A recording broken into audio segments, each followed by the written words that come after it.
It's time for Type 40, the 100th edition of our Doctor Who podcast from the Fandom Podcast Network.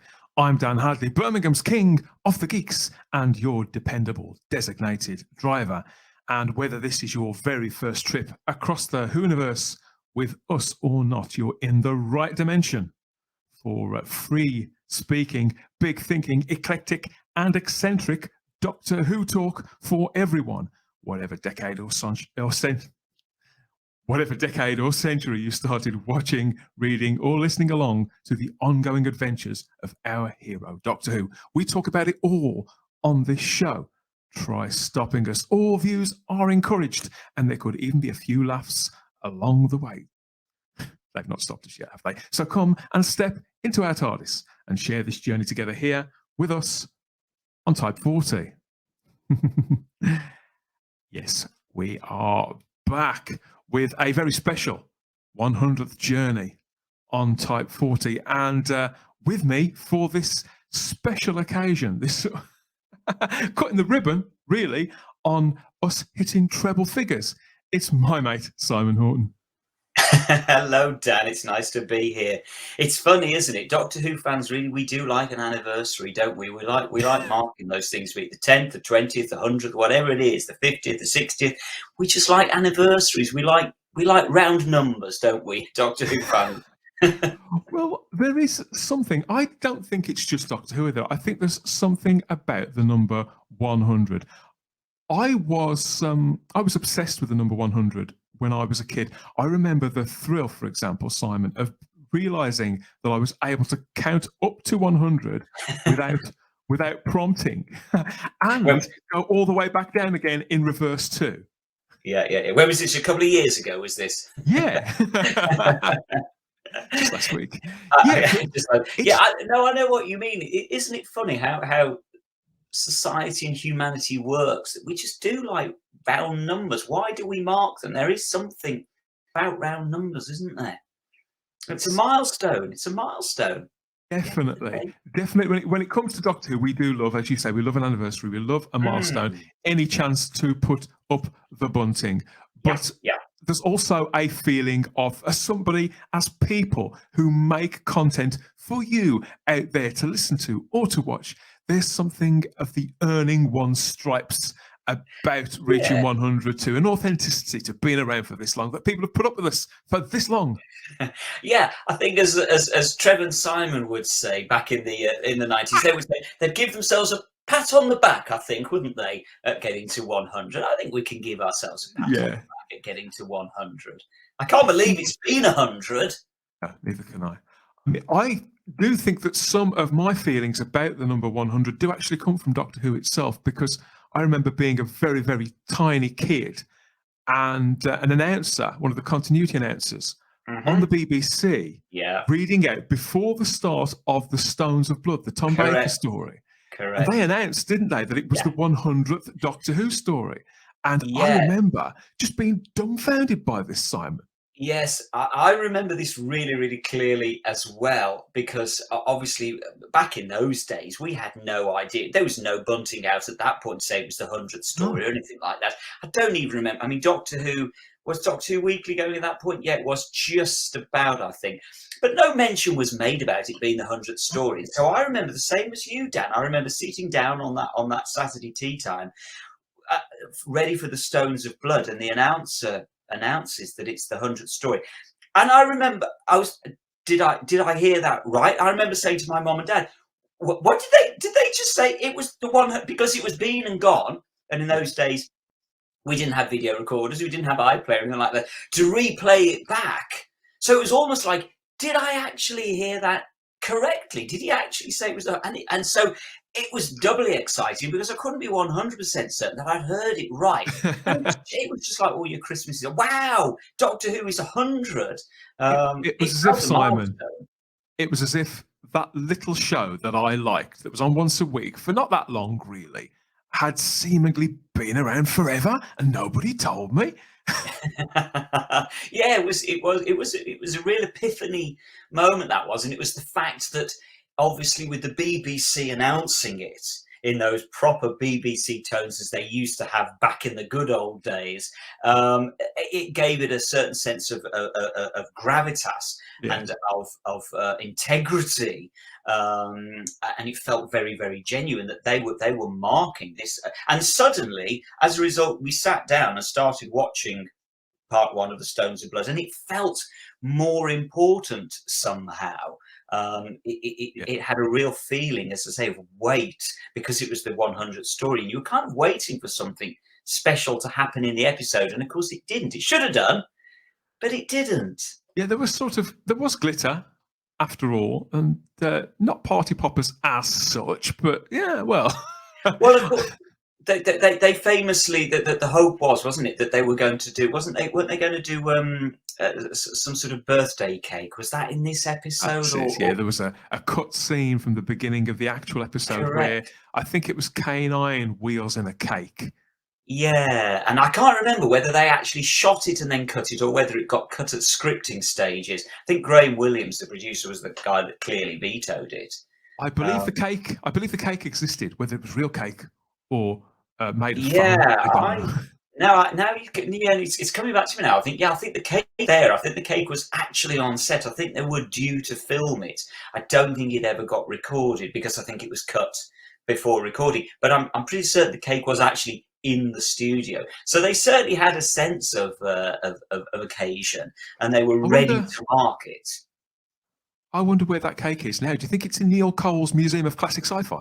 It should be. It should be preserved. He'll have preserved it in varnish and all manner of clever things by now. But of course, that's the 100th classic Doctor Who story. But what about the 100th episode? I don't even know I haven't got a clue what the 100th episode is. I'd have to sort of hazard a guess. It's going to be somewhere, I'm reckoning, around about late Pat Troughton, early John Pertwee, I'm maybe guessing.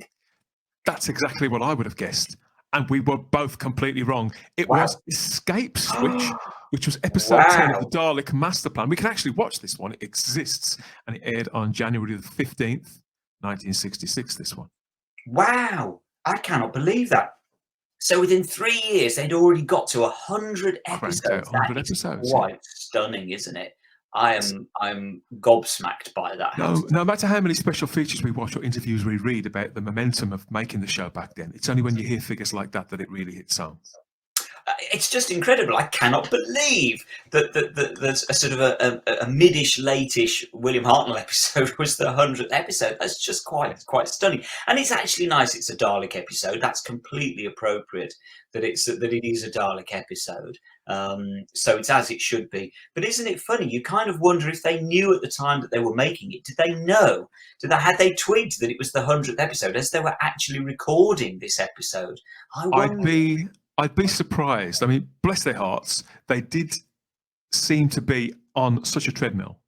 Yeah. And obviously it was ephemera, really. I mean, you could say it was the heart of Dalek Mania, at the height of Dalek Mania there. Yeah, it was. And the show was right in the hearts of the British public. But television was viewed differently, wasn't it? Yes. Children's family TV, even more so. Well, absolutely, and clearly there would have been no announcement before this one that it was the 100th episode. That just wouldn't have been of any interest to people back in those days. It is odd. I think it's only really in latter decades that we've come to sort of start to mark these milestones. But it's funny because I often think this when I'm sort of reading up about the production of Doctor Who through the years. And you'll read that, for example, they were in the studio recording whatever story, the attack of the blob monsters, on the 23rd of November in a specific year. And you kind of think, wonder whether anybody sort of thought to mention in the studio, did you realise we're recording this on the anniversary of Doctor Who's birth? And of course they wouldn't. Of course they wouldn't. Nothing would ever be mentioned. Only Earth. I just imagine some camera operator at the side of the set, just eating a Mars bar, just look up and go, what? Exactly. They wouldn't have a clue. But I would imagine, I have an inkling it's probably very, very different nowadays. You know, we're talking about the classic run there. Yeah. I would be surprised if in the modern era, if they were recording on the 23rd of November, I'm pretty convinced that they would then make some sort of announcement to the crew. It would be on the tube schedule. And the same with if it was a milestone number episode, again, they would make they'd refer to it within the production team themselves, I'm sure, in the way that it just didn't happen in classic years, because you're right, they were on a treadmill, they were just churning them out. Now, that's not to say that the modern production team aren't on a treadmill. Of course they are. They're working just as hard. It's just that it's a culture, isn't it?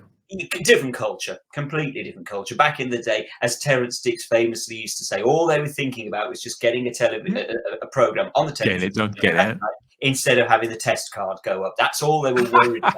They didn't care about the anniversaries in those days. Would you like to take a punt then? You mentioned the new series. Would you like to take a punt on which was the 100th episode of New Doctor Who? Wow, so we've already surpassed 100 on New Who, have we? Wow, I'm going to guess, let me think about this. I'm going to guess it's got to be a Capaldi episode. Am I right, or am I miles off? You're not miles off, but you're not right. Okay, so it's Matt Smith then. It is. It's a Matt Smith episode. Okay, I'm going to just hazard a complete guess then at, I don't know, The Bells of St. John. That's my... Oh, close. It's the Crimson Horror. I was close. It's that season, isn't it? I'm in the right season. This was shown in May 2013 in the anniversary year. So you weren't too far off, really. Just a few weeks, a handful of weeks away. Yeah, it's interesting, isn't it? So I just wonder whether while they were making that, they were very aware that was their 100th episode. We weren't getting, were we getting Doctor Who Confidential at that point?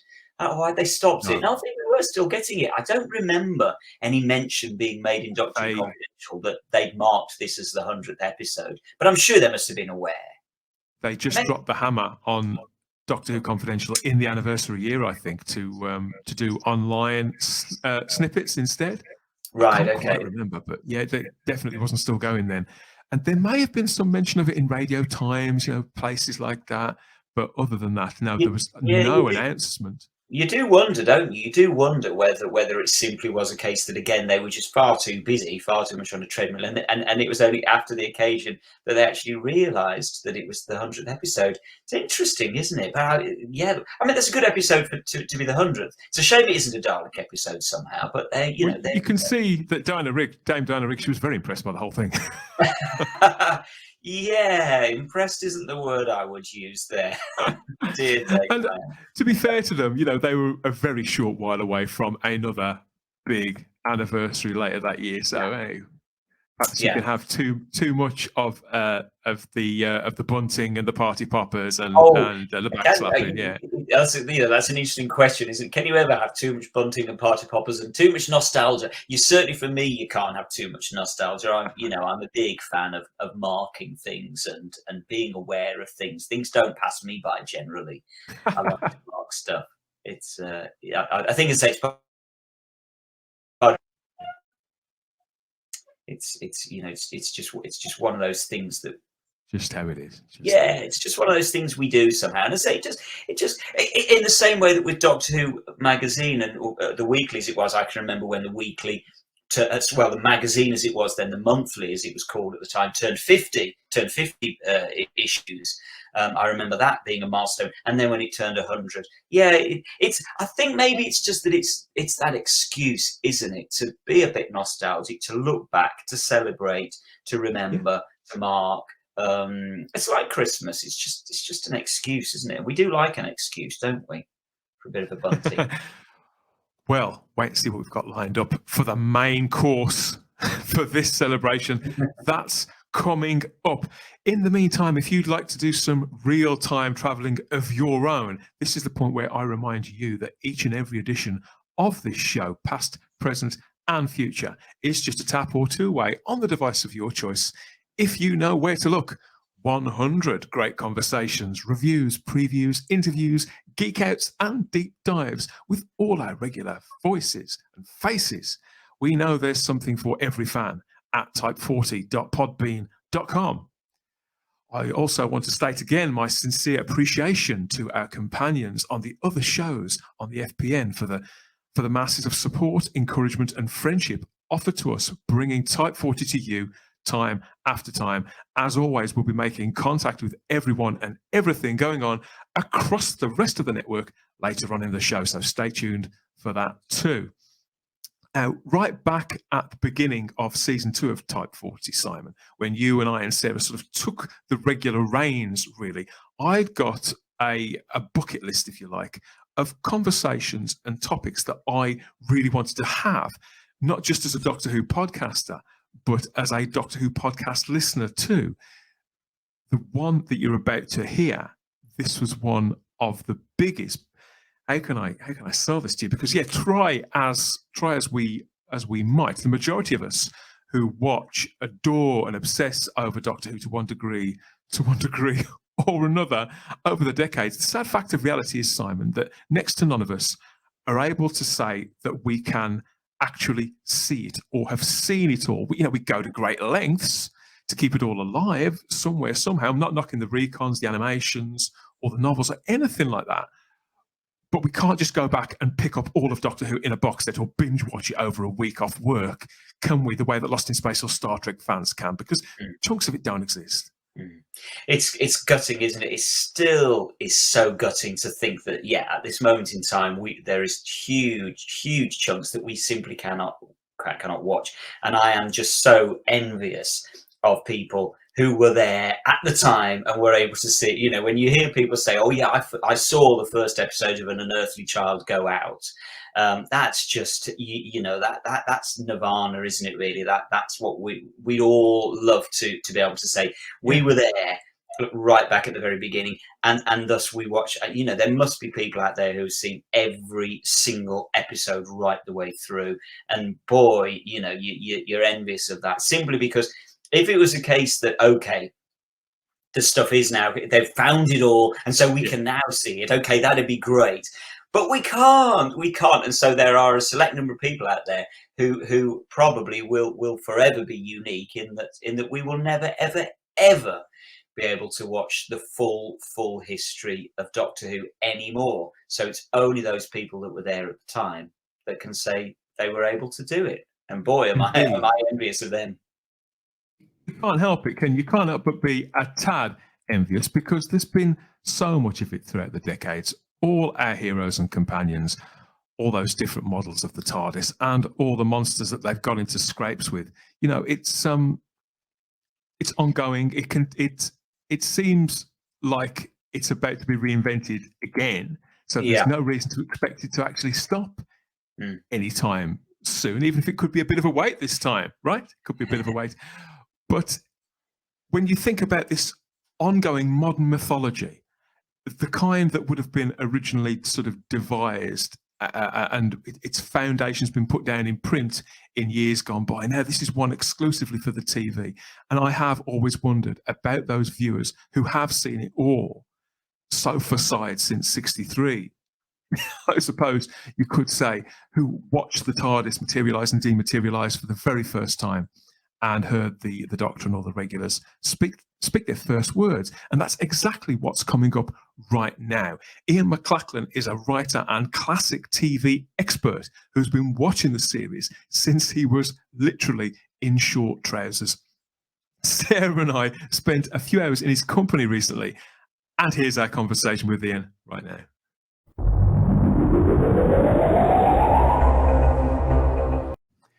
It's a common complaint I hear from pop culture vultures of all generations at some point, how many feel we were kind of born too late.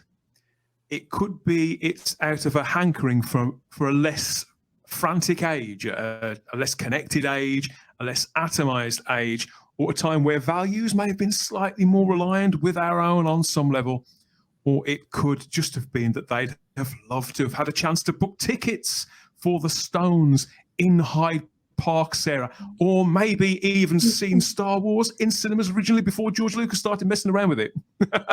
Or maybe it's just the allure, that allure of those stories that our parents may tell us about games they may have played on street corners when the summers were impossibly long, or the late sort of lamented sight of white dog poo. Do you remember that?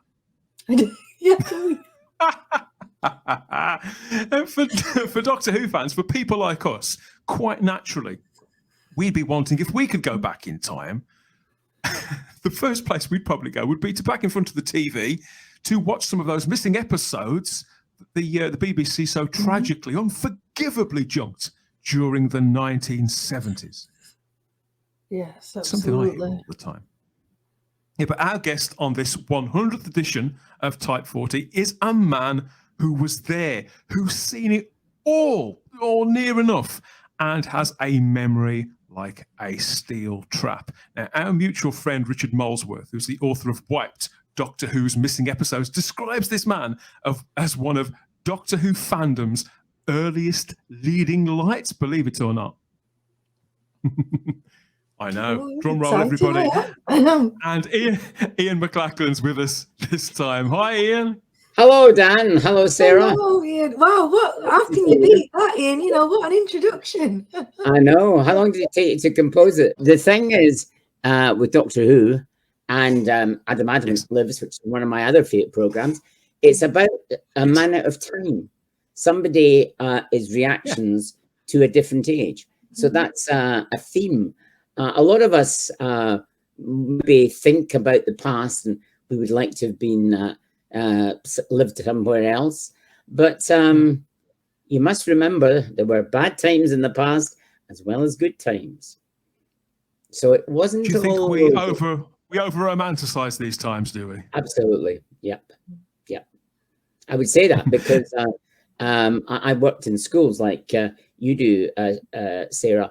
And school in my day, in the 60s, growing up, was not quite the same as today. It was very much more, we had corporal punishment. There was a lot more fear. I've worked in schools a lot of my life, and it's far, far better than it was in my day. So you say, be careful what you wish for. If it ever happened, yes, we wouldn't know what it was. But it's always interesting to have one time set against the other. Another favorite program of mine is Logan's Run, and there's an episode in that called Man Out of Time, which is in my opinion, the best of the Logan's Run series, and that deals with the same sort of situation, that the past, what people did in the past, and so forth, and compare it with the present, or what it might be like in the future, is fascinating. Fascinating. As you can tell, this man is steeped in the history of not just Doctor Who, but of the entirety of Telefantasy. You're joining us from your home at the moment, aren't you, Ian? Where is your home? Where do you reside? I stay in a place in Scotland, in Blairgowrie, which is the place I used to go to when I was a child from my summer holidays, because my grandfather was a minister outside Blairgowrie, and I have very happy memories of time spent in Blairgowrie. Some of the times watching Doctor Who. Oh, lovely. Yes, it's funny you should say that. That's a great segue, because we are here with Ian for a chat about the very dawn of the Doctor, of Doctor Who. And Ian, a lot of us who have come along since imagine quite regularly what it must have been like to have been there when this entire spell was being cast. I'm not talking necessarily about with Bill and Verity and Warris and Carol Ann Ford and everybody else, but simply there on the sofa or behind it. And you were there, weren't you? Year one, day one. Not quite. On the 23rd of November, 1963, I was at a Scout gang show. And that was when the first episode of Doctor Who went out. And it was only later at school that people talked about this strange new program that had appeared, Doctor Who. And the Saturday following the transmission of the first episode, they repeated that first episode, and then they showed episode 2, The Cave of Skulls, after it. So I wasn't there at the very beginning, but I saw the very first episode, and I saw the second episode. I missed 7 episodes in the first season, and I can tell you what I was doing when I was missing them. But I've since seen all the episodes from there, apart from one, Marco Polo 7, Assassin at Peking. And a few years ago, somebody found the film can of it. Unfortunately, there was nothing in it, which was disappointing. Yeah. And Marco Polo is funny that story is the one with the missing episode that I haven't seen, but I've caught up with all of the other ones since then. And as you probably gather, these are my favorite episodes. The monochrome years are my favorite by far. So what happened was at school, as I said, people talked about it, and I said, I must watch that. And I think Junior Points of View had mentioned it as well. So I watched it, and I remember the scene with the doctor in the Cave of Skulls, and I turning to my father and saying, "Father, is that man a goodie or a baddie?" And he reminded me of the old grandfather in the Old Curiosity Shop. The Old Curiosity Shop was a Dickens serial, and it starred Patrick Troughton, interesting enough, as Quilp. And I had watched that because as a family, we regularly watched the classic serials on the Sunday. That was one of the things we always watched. And then a few weeks after that, at primary school, we were asked if we would write about our favorite TV series. Now, my favorite TV series in 1963 was Badger's Ben. And I was delighted that Talking Pictures, the wonderful Talking Pictures, have rescreened the surviving episodes of Badger's Ben. Thankfully, that there are a few episodes. There are about 4 episodes to come, I think, of the second season. Like Doctor Who, it's very funny that Badger's Ben have a few episodes from the first season and the second season, but nothing from the third season. That's where their most missing episodes. Like Doctor Who is the first 3 seasons of that. The third season is the one with the missing episodes. But Badger's Ben was a program I loved. It was about an animal hotel, and I was always very interested in nature and natural history and wildlife, and I regularly watched lots and lots of programs. But Badger's Ben, I wrote that was my favorite program, and I was laughed by my classmates. They said, "Oh, you should like Doctor Who. Doctor Who is the thing which will be successful." And yes, gradually it became my favorite program. I still watch Badger's Ben, and I used to watch Badger's Ben with these wee chocolate cakes, which we got from Marks and Spencer's, which I called Badger's Ben cakes. So there's nothing better than sitting down, watching Badger's Ben and eating Badger's Ben cakes. They didn't turn into Doctor Who cakes. They didn't change that way. But I suppose a show like Badger's Ben was a more traditional, wholesome family show, slightly geared more towards children. Absolutely, it was a children's program. It's interesting seeing it again. All the educational aspects they tell the children watching how they should look after their pets. And but Doctor Who, when it started, had an educational level as well. Yeah, there was that level. Yeah, back then it was. But yes, I mean, I was always an avid television viewer. I was told that when I was a child, I knew all the Andy Pandy books off by heart. Now, I don't think there were Andy Pandy novelizations, but there were books written about Andy Pandy, Teddy, and Looby Loo. And apparently I loved them so much, I knew them off by heart. Rewatching Watch with Mother, I would say Ragtag and Bobtail or the Flowerpot Men I liked more.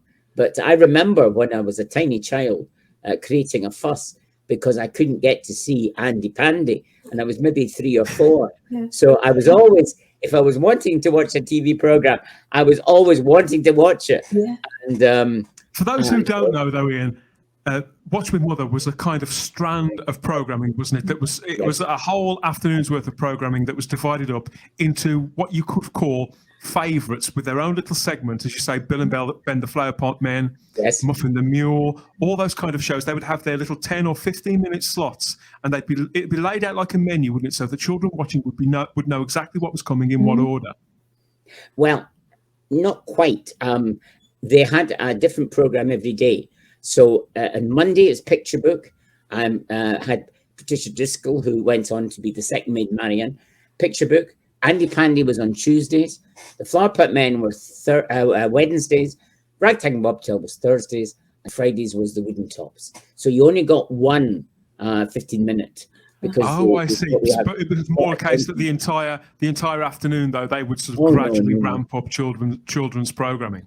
No. It wasn't like that at all. Because TV, at this point, though, back in the early 60s, although television wasn't in its infancy as such, there were still only those two TV channels, weren't there? ITV had come along in the mid-50s and challenged the BBC and immediately sort of set up its stall in partnership with ITC and the Adventures of Robin Hood. And adventure television was something that had gradually come to life, because at the same time the BBC were making 1984 with Nigel Neal, obviously for adults. Science fiction and fantasy were present, but they were kind of poles apart. I mean, it was either seen as something very, very highbrow and broadcast late at night, like Nigel Neal's stuff, or it was almost infantile and broadcast in the middle of the afternoon and just squarely for children. Doctor Who managed to carve out its own place in the schedules and its own niche, didn't it? Somehow. Well, not quite. Because not quite. There's a lot of myths and things about that. You set some of these myths right here and now, Ian. You put me straight. One of the myths is Grange Hill started gritty TV programs for children. Now, much as I found Grange Hill interesting as a teacher, trying to get tips from the other teachers of how good teaching was and bad teaching was, if you look at some of the serials that were transmitted as on the 5 o'clock slot, some of them were not very sort of cute and cuddly. Quite the opposite.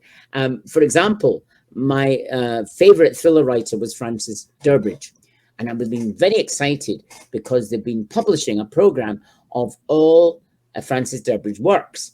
It's just the last few months it's come up, and they got the original scripts. He was more famous for radio for putting Paul Temple, but I remember one of his serials, The Desperate People, which has been released in Australia.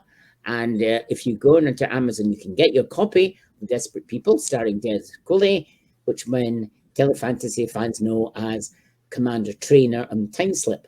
But there was that gave me nightmares, and I was stopped watching it.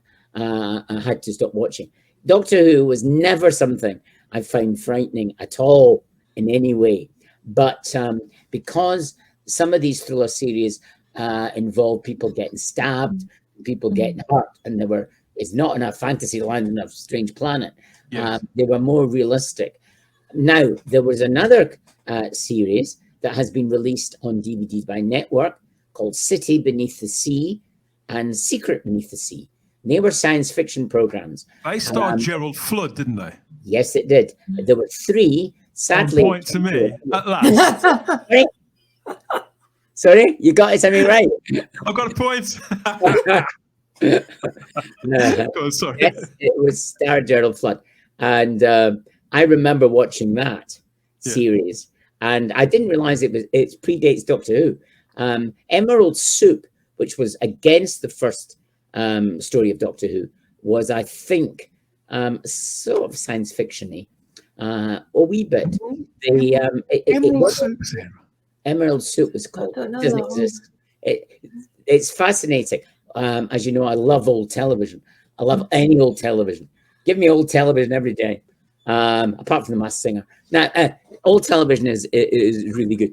And the serials that exist and the serials that don't exist is purely random, because Patrick's Troughton's Old Grocery Shop doesn't exist in the archives. Martin Chuzzlewit, another Dickens one, doesn't exist in the archives. But lots and lots of Dickens stories going back to 50s serials that the BBC made do exist in the archives. So it's just a bit of pot luck. But City and Secret Beneath the Sea are available, and maybe they're out of print now, but they were available on DVD, and that's early. And of course, on ITV, there was all those shows, Ian, those shows and Pathfinders, they did lead in one way or another, albeit in a meandering way. They did lead to Doctor Who, didn't they? Because Sidney Newman was involved, wasn't he? He was involved in Pathfinders, yes. He came over from Canada and had started the Pathfinder. Pathfinders is very interesting because George Coulouris, who was in the first episode of my favourite Doctor Who story, He's a Marinus, was the baddie, Harcourt Brown in it. He was quite an interesting character. And of course, the first Doctor, I always say, wasn't quite a goody-goody. And another programme I loved in the 60s was Lost in Space. And Dr. Smith was the same. He was quite good, but he was quite bad as well. And the Doctor had that sort of edge to him, which I like. So characters that you were, I wouldn't say you loved to hate them, but that were edgier than perhaps the traditional hero. And they had a certain aura around them, which a child would be sort of drawn to, Sarah. Yeah, well, it goes back to, this multi-dimensional, characters. We seem to have forgotten what that's like, in current TV at the moment. But yeah, I love Dr. Smith in Lost in Space. But it's interesting that you brought that up about seeing William Hartnell as the Doctor and having to ask your father, was he a goodie or a baddie? Because there was that air of mystery about him. We didn't know anything about him. We know he, we appear in this junkyard and suddenly you're in this ship and then you don't know where you're going and what's going to happen. And it was really, really kind of frightening in a way. And I think that was one of the reasons why people wanted to tune in, what's going to happen to these teachers and this, this little girl, teenage girl. And, it was kind of an enigma. And it's just interesting that even, children, pick up on this, because a lot of people kind of think, it's children's TV. We've got to dumb it down for them. And actually, children are very, very intelligent, and they can really pick up on these things. And they, as you know, Ian, being a teacher, it's you don't underestimate children at all. And I suppose that in that first episode of Doctor Who as well, they build it up too, don't they? Because it's not until halfway through that we actually meet the Doctor. We meet all the other characters first, and he's spoken about, isn't he? He's a what do they say? He's a doctor, isn't he? Ian and Barbara, they're talking about him, about writing home or going home, sending a message home to Susan's parents, and between them they're sort of comparing notes about how little they know. And all we get is he's a doctor, isn't he? And they go and try and seek out the truth and make some sort of contact with the old man. And that's when it all begins. That's when we all get caught up in the entire story that we're still watching nearly 60 years later, Ian. But what was the effect on you and on you personally, watching that series come to life over those initial weeks? Because you'd been sort of wrangled into watching it collectively as school children. It does seem to have had that Pied Piper effect on you quite slowly. But once you were there, what kept you there? Well, it's fascinating, Dan, because I had two friends, two of my best friends at primary school were into Doctor Who, and we talked about it. By the time I got to secondary school, you didn't talk about you liking Doctor Who. I remember we had a quiz in the English class where we were asked to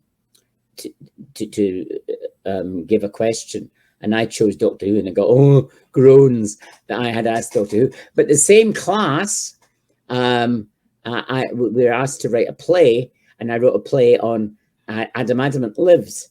I got a chance to play Adam Adamant, which was great. But that was acceptable because it was adult. But it's interesting because you have stories of people playing Daleks in the playground, or people pretending to be. That wasn't me. I was always somebody. If I liked something, I liked something. If I didn't like something, I didn't like something. My parents always used to say about me, most normal boys like football. Ian likes Doctor Who. I can't understand that, but football is fine playing it, and I can understand all that.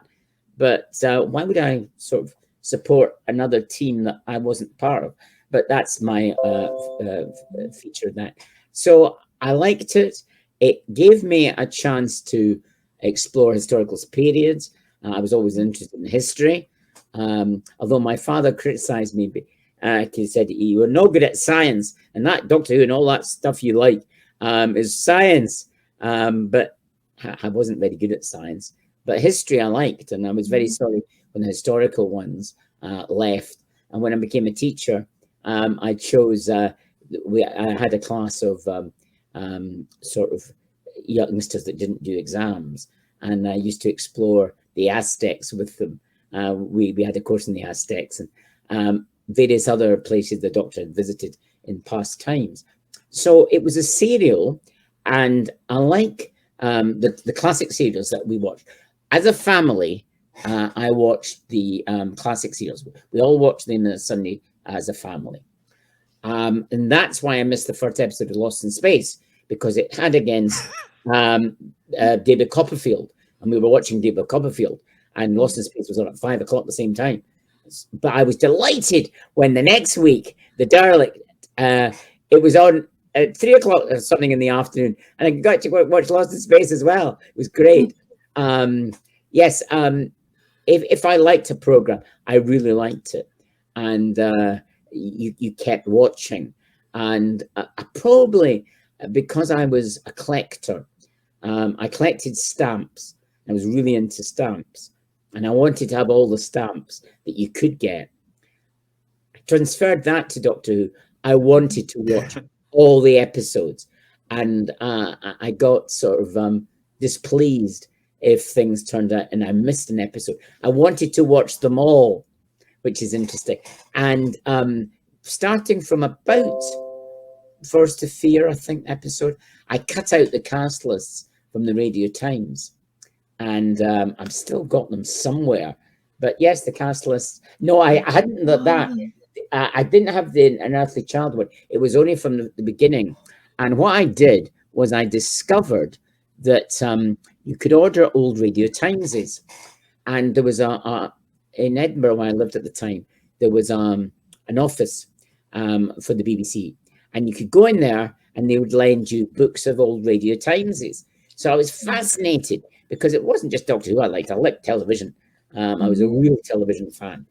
In fact, when I applied for university, my first hobby was TV program history. And everybody said, what on earth is that? And I said, well, I love old television. And that was in 1970. So I've always loved old television. But the Radio Times, the original one, I discovered you can send away and get back copies. And I sent away, but I didn't send it to my home address because I knew my parents wouldn't approve. I sent it to the school address from the headmaster for using the school address to get the real Times. So if they didn't approve of this is Sarah, this is low level geekiness, isn't it? Absolutely, Yeah, 100%. So if your parents didn't approve of this, what we now call geekiness, how did they feel about the educational aspect to the show? Was that too low level for them to see? Or could they appreciate the fact that Doctor Who had that historical and scientific input as well? And did any of that put you off as a child? Did you ever get to one week where it was going really science heavy and think, oh, God, let's get back and meet the Romans, or do something slightly more outlandish? Never. My parents stood up with my love of Doctor Who, because they knew that they could very easily discipline me if I did anything wrong by denying me to watch Doctor Who. So they only had to say, "You do that." Oh, no, I'm stop that. And therefore I behaved as a child because I was terrified that I wouldn't be allowed to watch Doctor Who. It's crazy when you think about it now. But that's the big thing. People nowadays have access to Doctor Who whenever they want. Whenever I want to watch a surviving story, I get it off the shelf. In these days, unless you were at television, when the program was screened, you missed it. And there wasn't much chance of getting to see it again until they repeated Evil the Dalek. It was really exciting. I didn't realize that they would bin all the episodes they did. I thought they were all in the archive because I knew from the Radio Times that the programs were recorded. And I thought, well, I actually thought at the end of the first season, maybe they'll show all the episodes at a big gala or a big screening in a picture house or somewhere. But it continued. Now, it's interesting. I was delighted that it continued, but there was a part of me that thought, if this program would only stop, I could do all the things that I'm missing out on doing Saturday, because I have to be at television at 5:15. And it was on in those early few years. It ran the most of the year, didn't it? You know, it was like 40 weeks of the year or something. Yes. But so it was. I actually described Doctor Who as a soap opera. It was like a soap opera, but unlike most soap operas like Coronation Street and the Emmerdale and EastEnders, it moved around. So you had the same cast, the lead cast, but you went to different places. So it was an interesting soap opera. But the cliffhangers were very important. That's one of the big things that they've missed out on the recent thing. And you are wanting to know what happened next. And although the first Doctor is my favorite Doctor by far, I also liked the companions. There wasn't a companion that I didn't like.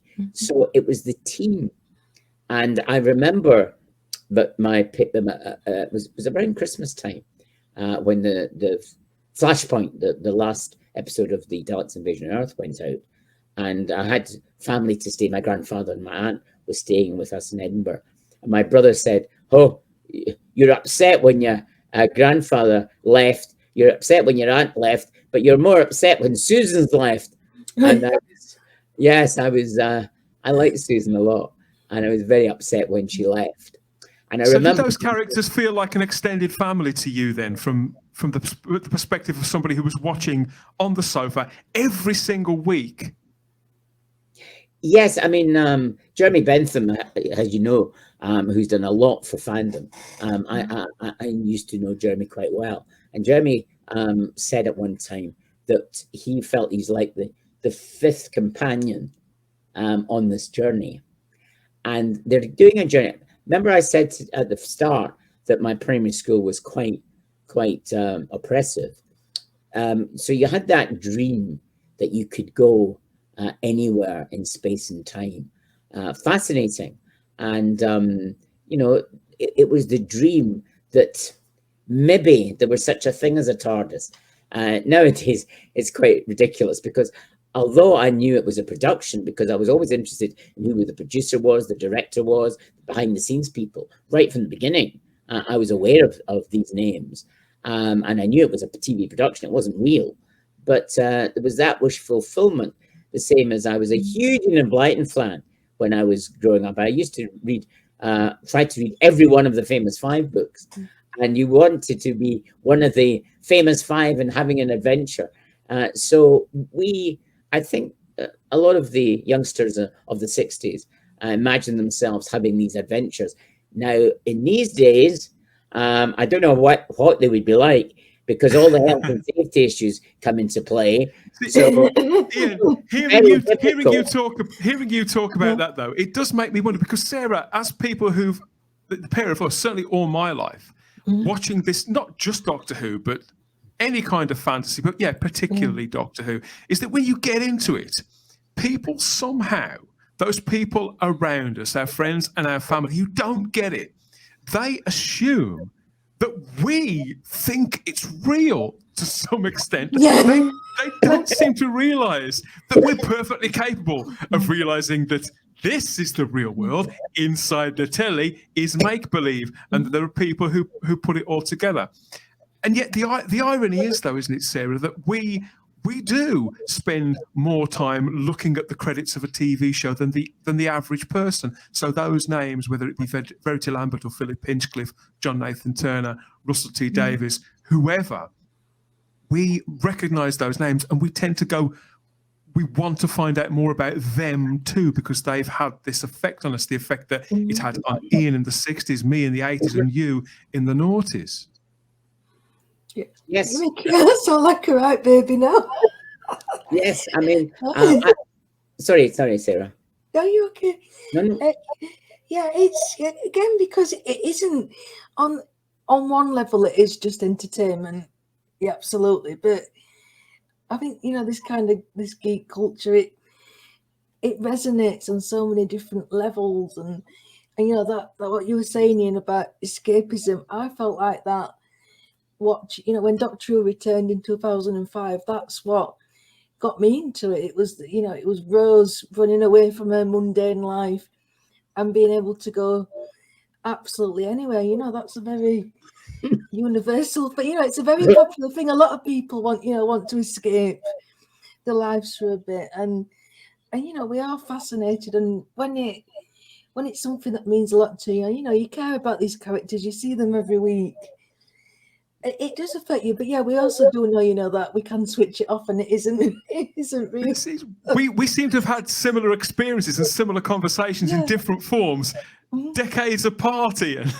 Well, that's what you discovered when I was involved in fandom, that I wasn't the only person who didn't much like watching football, but I watched Doctor Who instead. There were lots of us out there.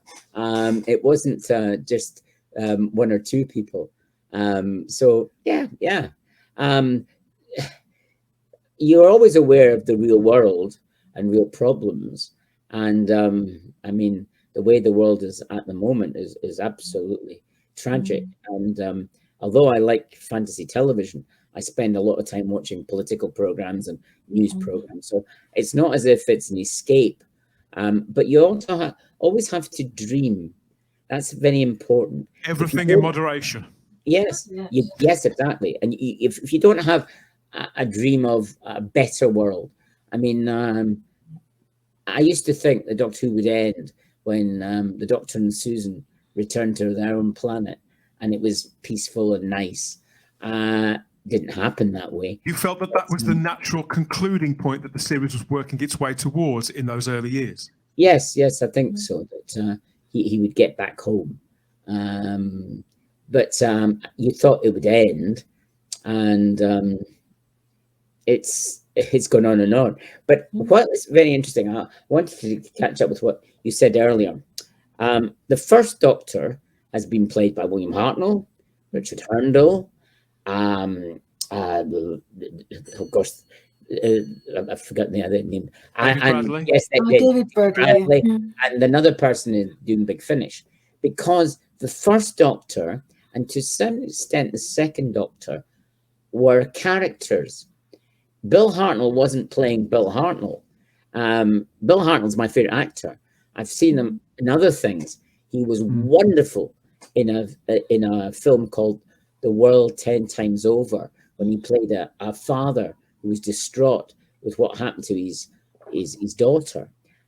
He played the sergeant and sergeant majors and things, but he played comedy characters. He was in a comedy film with Mr. Pastry, Richard Hearn, who was a potential for Doctor Who at one point. But he was playing a character. But some of the Doctor Who's that follow them would be not so easy to have somebody else playing the part. Well, Terence Dicks always said, Ian, and I think that this has become a bit of an urban myth. Terence Dicks always said that William Hartnell played the Doctor as a grumpy old man because he was a grumpy old man. And don't get me wrong, I know that William Hartnell was a complex man. Yes. But I think that Terence, God bless you, Terence, I love Terence Dicks. Yes. I do think that was selling Hartnell short as an actor. He was a brilliant actor. He was an absolutely brilliant actor. So was Patrick Troughton, was a brilliant actor as well. But Bill Hartnell, unfortunately, and what's so unfair, yes, he fluffed his lines and he got them mixed up, but people do. I mean, how many lines have I got mixed up in the last 5-10 minutes? People do that. But the fact is, if you look at these fantastic Blu-ray sets they release, sometimes they release film of behind the scenes things. Now, unlike Richard, I can't watch 3 hours of it. If it was a black and white story, maybe, but not the season 26 or whatever. They had to be retakes. Very rarely to retakes. So you can't really compare how it was made in the 60s to how it was made now. In the same ways, you can't compare the ratings, because in the 60s you had to be at that spot. So only fair comparison is how many people were sitting watching Doctor Who Flux when it was transmitted, because that's the only comparison. It's great that now you can do all these things you want during the week and watch your Doctor Who as an extra. But, and I think this is important, I don't think it's likely. There are some people, like probably you two, but it won't have the loyalty factor. You had to give up a lot in order to watch your favorite program regularly. And Adam Lives was, I said, another favorite, Lost in Space. It's a funny story about Lost in Space. Lost in Space was certainly on ITV. Our channel was STV that we got. But we got a new television for the first episode of The War Machines. I remember watching the first episode of The War Machines on this new television. But this new television, in a not very good picture, gave you Grampian television as well. Now, in these days, ITV channels rarely showed important programs at the same time. And I reckon that while STV stopped showing Lost in Space, it was shown in Grampian. But I wasn't really allowed to watch Grampian. So what I had to do is to pretend I practiced my clarinet, all being at the same time watching this terrible ghostly picture of Lost in Space. So it wasn't just Doctor Who. If it was a committee to a program, I wanted to see it and I wanted to watch it. I remember getting upset. I think it was Tale of the Two Cities, which also starred Patrick Troughton as Dr. Manette. And I missed the last episode of that. And my parents said if I went on holiday and I was missing my favourite programme, I was like William Hartnell, a grumpy old person. and then the grumpy young person. Yes. So, no, he said about Bill Hartnell that he felt he should have been a bigger star than he was. But there was a William Hartnell fan club way back. I've heard of it. I was born. He was a recognised film star. But he didn't get as successful as he wanted. But he was he had a very difficult childhood. He had a very difficult life. But he was a fantastic actor. I mean, he could play a part, and it was him that you watched if he was in a scene. You didn't watch the other people. He had a magnetic quality, didn't he? Real star quality.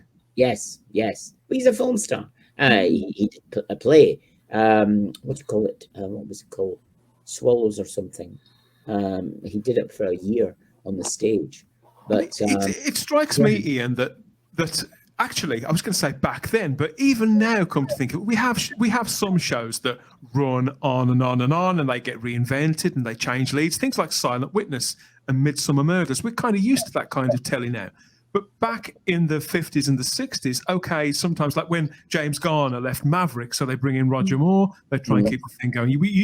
There was elements and examples like that. But generally speaking, TV shows probably had a lifespan of between 3 and 5 years at the most, didn't they? Because TV was still quite new and it was growing all the time, the evolution of more people having them for a start, and then the advent of extra channels and colour and all those kind of innovations. Every few years something new was coming as TVs were gradually getting bigger. But as a child watching something like Doctor Who evolve and roll out, and you were growing with it, and you having in your head what you figured would be a natural resting point for the show, where the Doctor and Susan, or at the very least the Doctor, would get home and the story would conclude. When they found methods to keep the show running, did that surprise you as a child? Did you ever feel that either that you were leaving the show behind, you were growing out of it, or that the show was going off in a different direction to you because they'd cast, for example, Patrick Boughton or John Pertwee? Well, that's the very interesting. Or even just companions. No, it was very interesting. Not with the companions. I knew that Bill Hartnell was leaving because my parents told me that. And that's when I knew that he wouldn't be in it. And I remember watching Power of the Daleks, episode 1. I was at my aunt's house at the time, and I almost switched off the television because I thought he was taking the mickey. Because Doctor Who, for me, has to have a serious possibilities. So that's why I don't really like burping dustbins and scenes of the TARDIS in a big expanse of space and leaning out of it. I like the believability factor. But Patrick was a favourite actor of mine well before he did Doctor Who, because he was in Paul of Tarsus, which was a fantastic series. Also in Paul of Tarsus was David Spencer, John Mark, who appeared in The Abominable Snowman, and the new TARDIS, which is being released soon, has a big, massive article on The Abominable Snowman, preparing us for the animation. We adverts now and again. And no, I should say to people who don't know, TARDIS is the magazine of the Doctor Who Appreciation Society, isn't it? You can get it on eBay. You can get your copy on eBay. It's going out shortly, about a month's time. I've got a few comments in it, but not much. Anyway, Patrick was in Paul Tarsus. He was in The Old Curiosity Shop, as said, and he was also the headmaster in Dr. Finn's Casebook. So I had seen him in other things. So you knew the name and you kind of knew who he was, even though he had this chameleon-like quality. So did that invest a certain amount of trust in you that offset that this guy's just taking the mick? Well, I wasn't very pleased. Now, having seen the animation, and I prefer the colour animation, it isn't as way out and silly as I thought it was. Because Doctor Who, like Lost in Space started out very serious and then got silly. I still liked it, but I preferred it when it was a bit more serious, but not as serious as the reboot that they've done. So Patrick, I liked, and I stayed with it because I liked Polly a lot. She was my second favorite companion. So as long as Anika Wills was in it, I was quite happy to watch it. And I as time went on, in character, I'm perhaps more like Patrick's Doctor in some ways than I was William Hartnell's Doctor. And by the end of the Power of the Daleks, it wasn't the same. And Bill Hartnell was always my favourite, but I just accepted it as the same way as you get different companions, some of whom I liked more than others, but I like them all. You just accepted it. And part of the thing, somebody, I did an article for some magazine and they didn't really agree with me in this, but I think this is important. Patrick Troughton took over the part early on in season 4, but there was 2 stories before that. He didn't take it on at the beginning of a season. So his episode, the episode 10th Planet episode, 4, and then Power of the Daleks 1, a week apart. So it was a part of a continuing story. I think that made the difference to having a big break and then having this new Doctor. So was it as if the show wasn't making a big deal of it, it was sort of business as usual a fortnight later at the longest, then there was no reason for children not to as well, and to keep watching. Yes. It was a continuous story. It was a continuous serial. And that's one of my things, is the BBC sometimes want us to see Doctor Who as a continuing epic story, like the Greek myths and legends. Yeah. And sometimes they weren't happy to see it as Doctor 1, Doctor 2, Doctor 10. And they want to play it both ways. And that's why I'm one of these. That sounds like the BBC, doesn't it, Sarah? Just a bit. That's why I would have been quite happy if Jodie Whittaker had played Romana, or had played better than that, a new Time Lord completely. You and me both, mate. You're very much preaching to the choir on that one. Yeah, same here. Speaking of Doctor Who monsters, I was wondering what you thought about the Daleks and Dalek mania, because obviously the Daleks were there too to carry children over during that initial renewal, weren't they? And so that was 1966. Dalek mania had happened. That is a bit like, it's one of those moments in Doctor Who's existence that for those of us who came along later, sorry to keep rubbing this in here, but for those of us who came along later, it's something we hear about, the equivalent of a Woodstock or something, that it was amazing and we missed out on Dalek mania. But were there really that many Daleks absolutely everywhere? And did everybody really love them as much as it seems that they did? No, they didn't. It's quite I love the picture. The model Daleks they made back then are nothing like the ones they make today, which are quite realistic. But look at that. It looks partly like a Dalek and partly like a tent or something like that. And the famous Dalek playset that were put out in 1965. That's George Dixon saying, "Get away! My program is on later and much more important than yours." Never mind. The thing is, it wasn't a big thing for me, the Daleks, strangely enough. Okay.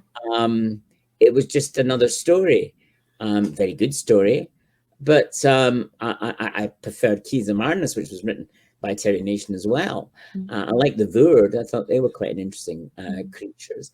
But for something like the Daleks, though, to be taken not just, how can I put this? They broke through into a kind of mainstream, away from just being a niche thing or being a children's thing, onto a grander pop culture stage. Okay, maybe not to the extent that the Beatles did, but they became sort of icons of the 60s in the way that the mini was and that the mini skirt was. Maybe is that overstated now in the 21st century, or did that actually happen? It depends. I think the Daleks were. I mean, I think the Daleks were important, but all of the Doctor Who was. And if you look at it, I know people don't like to think about it, but the highest ratings for the Doctor Who in the 60s was The Rescue, I think. The story after Dalek Invasion, I think, got more viewers. I love The Rescue. Yes, it's interesting. Yes, I appear in one of the extras for The Rescue on DVD. As a much younger version of myself, I can say. But anyway, yes, the 60s had lots of things. Simon D was one of my favorite interviewers. There's a fascinating book, Whatever Happened to Simon D, because D Time came after Doctor Who later on. So there's a link there as well. But is it there's lots of things about the 60s. But there are people who like Doctor Who, people who like all of Doctor Who, people who like just the Daleks. But the Daleks kept coming back. If they had created another monster and that other monster had kept coming back, maybe it would have made a difference. I don't know. I mean, there were fantastic creations. But I don't know if you think, but recently, seeing all these tanks in the desperate situation that we face at the moment, the tanks look like sort of prototype Daleks in a sense. They remind me of tanks. The way they move. Yes. But the interesting thing about the Daleks is of course the mutant monsters inside. So it's not that which is the monster, but it's what's inside it. But you see, that's the thing about the magic of Doctor Who, is nothing is what it appears to be. The police box is not a police box. Mm. The doctor is not an old human being. Susan is not a school child. Yeah. The thing is, running through Doctor Who is look at life. There's more to life than you think. Life is not straightforward, as some people think. And to get the most out of life, you need to dig a bit deeper. So I think that's part of the magic of it. That's just giving me goosebumps, Ian. It did, yeah. Yeah. I need to clip that. That was beautiful. It's interesting seeing the new episodes in color, and in YouTube there's lots of people who've colorized bits of it, and I love it. I'm not one of these people who said, oh, it should be black and white because it's made in black and white. In the same way as the pilot, No Place to Hide for Lost in Space, is available on the Blu-ray Lost in Space first season reboot in color. I love it. I love it. Yes, it's very cheap now in Amazon, not as much as I paid for it. And that's the thing. The costumes, as I was looking at a clip in Marco Polo. No, it's not a clip. It's when everybody was worried, Marco Polo's turn up. No, it's not. Some of the photos from Marco Polo, and it was superb. It was a bit pity that it wasn't made in color. But having said that, black and white is spooky. The Outer Limits, the original Outer Limits, not the remade Outer Limits. The original is spooky because it's in black and white. The music in Doctor Who, right from the start, Sermon of Norman Kay's music, it's very spooky and otherworldly. But there's a lot of programs in the 60s that were quite sinister and quite spooky. And I was very lucky that recently I saw a clip from Jane Eyre, which was on at 5 o'clock. And I was amazed at how strong, how scary, how otherworldly that was. I remembered it because I watched it as well. Sadly, not all the episodes exist. But, there was a lot of spooky programs in these days. Do you think it was in the performances? Because obviously most of the sets were 3-walled. Everything was a lot more intimate. I mean, you hear Hartnell that we've got record, haven't we? I don't think we've got anything actually on camera of him saying this, but he's certainly recorded as speaking about, I think it's Peter Purvis that told him, come to think of it, that the reason why Hartnell did all those gestures around his face was because he knew that the camera was going in close. And one thing I've noticed about a lot of period dramas and things made around that time is it's also people seem to do a lot more with their faces, and pauses in between sentences last longer. You can see people thinking their way through a part and through a scene, Sarah. Do you know what I mean? Yeah, I do. Yeah, I do. And a lot with the hands. I noticed Hartnell did that a lot because again, that was what you could see. That I talk with my hands anyway. It's interesting that it's only a subtle difference, but it does seem it doesn't seem to happen now these days on TV. Well, nowadays on TV, you can't even often make out what they're saying. Never mind anything else. And I think all that's a contributing factor. Yeah. I think all that's a contributing factor to what you're talking about, Ian, in creating that kind of, because you feel like, I think that with old television, you feel like you are in the room with them in sometimes some really quite private and introspective moments. Oh, yes, because you see, armchair theatre is what Sidney Newman was involved with. And it was theatre. And I think nowadays television, particularly television drama, has gone the route of film as opposed to theatre. But these early Doctor Who, and that's what's interesting about Doctor Who, is it started really as a filmed theatre plays, really. But you could suspend belief because people go to the theatre nowadays. There is a bits of a sets. I mean, often nowadays they don't even build proper sets, and people can suspend their imagination and watch it. They don't have to have it all spelled out. Now, there are some programs, particularly ITC programs, like The Saint Ranum Hopkirk, Department S, these programs, which wouldn't be as good if you filmed them in monochrome or you filmed them in tape with film sequences. They work better as films. The Avengers, a typical example as well. They are mini films. But a lot of the drama that I enjoyed from the 60s was actually basically in the studio and in location. They filmed it, or if it was a dangerous setup or there was a reason the character was off on holiday, whatever, that the actor was off on holiday, then they filmed it. But usually it was on camera and videotape. And I think people will ask, who would you like to see as the new Doctor? And I have to say, I don't know that many modern actors and actresses. Whereas in the 60s, I could list masses of them. And I think, maybe it was just me because I'm older, but I think the actors and actresses on the past, 60s, 70s, in the main, not all, but in the main, had more charisma than a lot of actors today. I mean, I find it strange that Ross Kemp, for example, he's hosting a new game show at the moment on BBC. Now, Ross Kemp's doing a game show. He's not got a personality.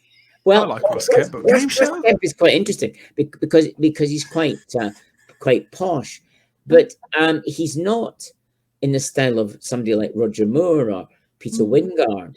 Not suave. Well, it's that sort of thing. I mean, he's very good at what he does, and George Kemp does brilliant documentaries with Hardman, but he's hosting a game show, which is quite weird because you don't expect him. Why did Rylinger not get that job? That's what I want to know. Because he usually gets these jobs. It's interesting, but I it's very difficult because there isn't an instant actor that I would say, oh, he's good. But if you ask me who I think would make an interesting Doctor Who, it would be the guy who is in Shakespeare and Hathaway that plays the part of the Shakespearean actor. I think he's really good. This is the guy who works in the office for them, isn't it? They're detectives, aren't they? There's a man and a woman. They live and work in Stratford-upon-Avon. It's a nice little daytime detective mystery show with a bit of bounce to it. And they've got a resting actor, haven't they, who works as their kind of PA, secretary. That's true. Okay, that's one to look out for. Oh, One to look out for. I'll look at that. When we're trying to work out who's next, then we maybe should look at him for the Doctor. Ooh. He's done a stage play. He's in a stage play at the moment. He's a very interesting actor. He's very charismatic. Mark Benson, who's in Shakespeare and Hathaway. I remember him from New Customers Only. He was in these adverts for a bank, and that's why I noticed him. And then he appeared in the first episode, Rose, that you mentioned earlier, Sarah. And I like him. He's good. But somebody suggested him as Doctor. No. It has to be.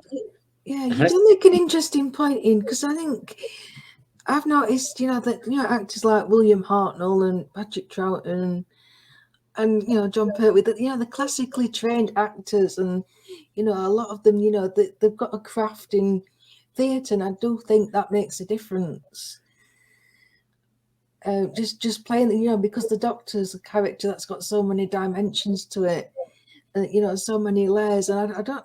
It's difficult thinking of modern actors that can pull that off. I mean, But do you think that older actors from that time as well, in particular, even the ones that are still with us? I mean, we lost Roger Moore just a few years ago, but there are several that are still with us. I'm thinking in particular of our own William Russell, for example. The ones that were leading men at the time had the same quality that movie stars have got, in the way that even when we see them on the convention circuit, they're people that we don't really know.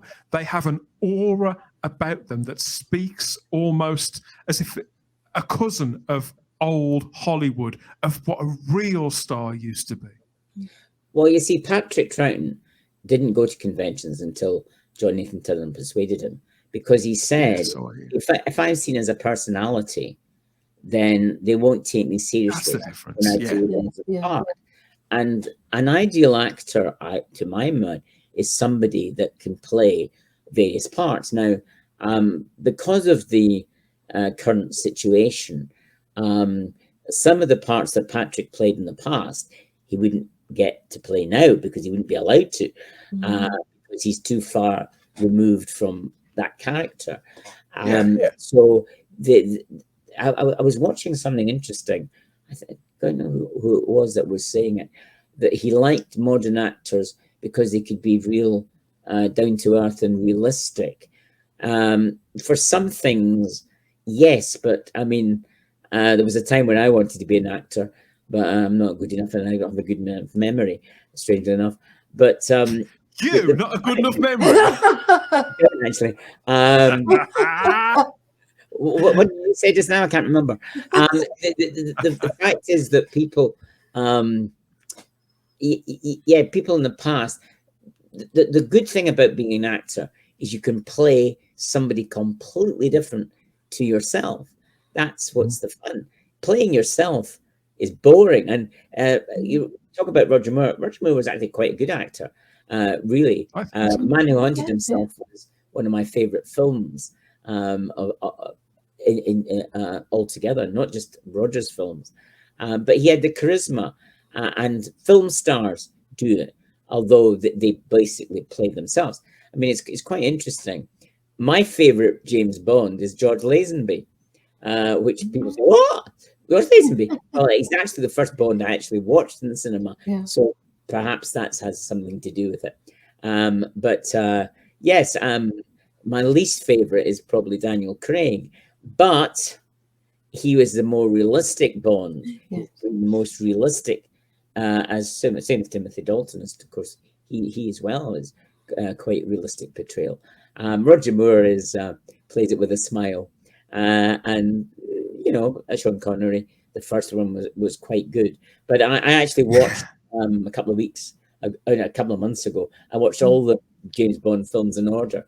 I've not watched the most recent one. Oh yeah, I'd like to do that, but I haven't done that I for watched years. them all in order.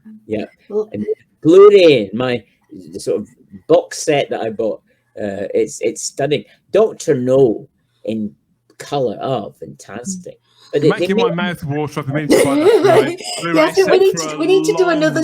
We need to do a separate show about James Bond. About Bond, come back and talk to us about Bond. But I was curious though, Ian, because we talked earlier on at the top of the show about you being there as a very much a leading light, an early figure in organised Doctor Who fandom. I know you're squirming, don't worry. But you've not. So you went from the closest, the easiest way I can think to encapsulate it for people is you went from being that schoolboy sat on the sofa or on the floor watching your heroes or extended family even play out these adventures regularly every Saturday tea time, not just in Doctor Who, but in other shows. You went from that to actually interviewing a great many of them, didn't you, on the convention circuit in the late 70s and into the 80s. And so you're able to speak to them and have a connection to them. What sort of experience was that like for you, going from that situation to another? And what was the aura around them then? And did you feel that same connection that when you were a child? Or was it the same? The first thing I did was in 1968, I wrote to Bill Hartnell. And my letter that I got from him is still, was published in a couple of books. So it's quite well known. It was from me that the story of the son of Doctor Who was mentioned. Wow. I asked for him to come back, and he said there'll never be two Doctor Whos, which is ironic because that actually happened in the Three Doctors. So he was the first one. I think the second one was Caroline Ford. I wrote a couple of letters to her. And when I went to university and had some money and I lived in a student residence of my own, I was the only person in my residence who had posters all over the wall a fish tank, tropical fish tank, not cold water, tropical fish tank, and a telly, black and white television. I was the only person in the student residence. So what I used to do is set up the cassette tape recorder to record Doctor Who, and it started with episode 3 of Day of the Daleks, and then dashed to the common room to watch it in colour. So that's what I did. And I wrote to a lot of people. I wrote to Jackie Lane. She sent me a lovely photograph because I said I had no photographs of Dodo in my collection. And she sent me a nice photograph for that. Moyne O'Brien. Moyne O'Brien. Very interesting. The first letter I wrote to her in the early 70s would be, she's answered my questions. And then she said, basically, she didn't like Doctor Who and didn't want to talk about it. And then lots of them go through that phase, don't they? Bless their hearts. I get it. Very determined about that, and it amuses me because there's a rumors that she's done some interviews and things for the box set. She didn't do her own.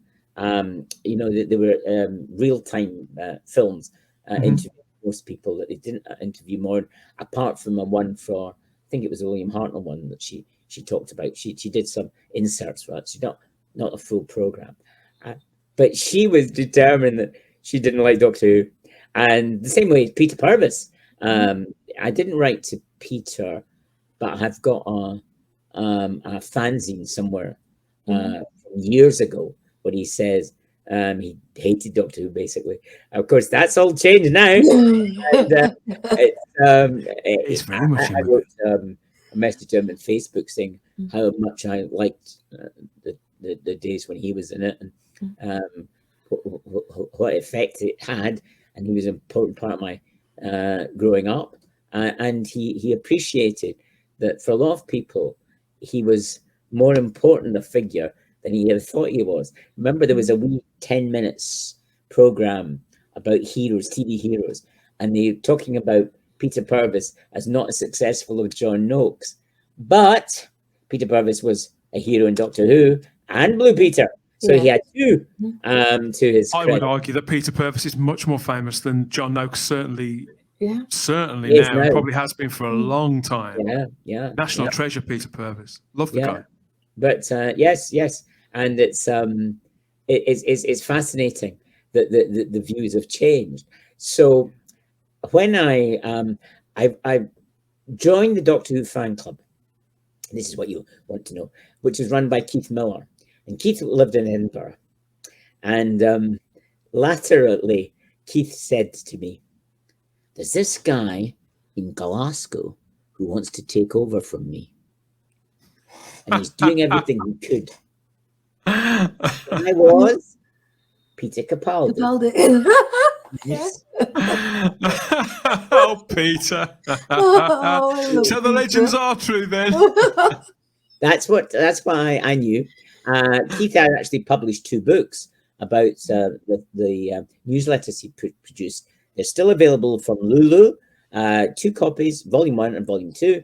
I feature briefly in it, but shout out to Keith. I used to see him. I didn't realize how young Keith was because I was at university. He was sort of in his last year at school, I think. And Keith had audio cassettes of episodes of Doctor Who, so I could listen again to The Dead Planet, which was very exciting to listen to that. And when Doctor Who fandom really got going with Duaz, they used to show episodes, and I remember seeing it, and I thought, before it went on, will it affect what I think of Doctor Who seeing the original? No, I love the original even more. And it's funny, last night I was sort of watching things on Facebook, and I happened to stumble across some clips from the Censorites and some clips from which I find, I'm enjoying these. Oh, it's finished. It was so I still, the black and white ones, the monochrome ones. Oh, they still have the magic. They still hold the spell over you. Yeah. So Keith laterally was sort of winding down, and he got me to answer some letters. He gave me a whole pile of letters. And then after that, Doctor Who Appreciation Society started. It started with TARDIS, the magazine. It was very cheap. I don't think it even was a shilling. Well, it must have been more than that. 50 pence or something for an issue. And then they had the convention, and I could go down to London. I was a student there. I was at the very first convention. And what happened is I turned up at the church hall, I think on the Friday night, to say, can I help you in any way? Can I help anybody with anything? So I got to know the organizers. And then John Peel, who's written some Dalek novels. Yeah. John Peel got me to do the writers' pool. Now, DWAS Fandom was quite interesting. There was debates, because you have to remember that as well as fans, we are collectors. Mm-hmm. People seem to forget that. And sometimes you say, I mean, Richard and I have often discussions, because we Zoom quite frequently about things, and he has something merchandise that I haven't got, and you sort of compete. And the other guys say, it's not competition. And I said, yes, it is. When you got collectors there, what have you got? What have you got? Who's the biggest voter, you or Richard? I don't know. I'll have to think about that. Well, I think it's probably you. Well, I'm older than him. He's got far more stuff than I've got. But the thing is, unlike Richard, I'm a fan of lots and lots of television programs. Mm-hmm. Richard tends to be a fan of a few, but I mean, I'm Sarah. That's what they call throwing shade now. Richard, if you're watching, if you're listening, mate, you've got a right of reply. No, Richard is more selective. We need to get Richard on as well, don't we?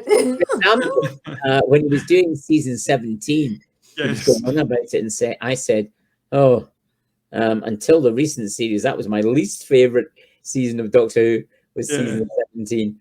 I liked it more after watching the Blu-ray, so I reviewed some of my views.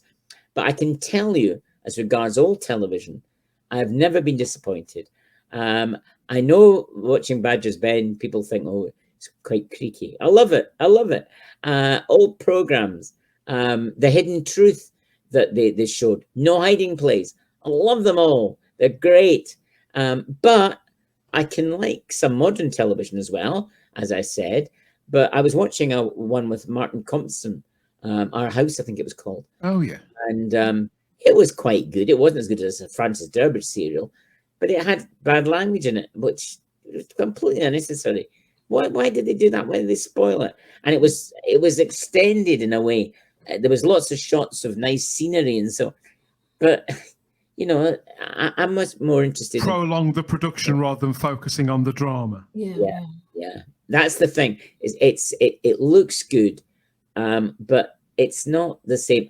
I like the interactions between characters. One of my favorite programs was The Guardians.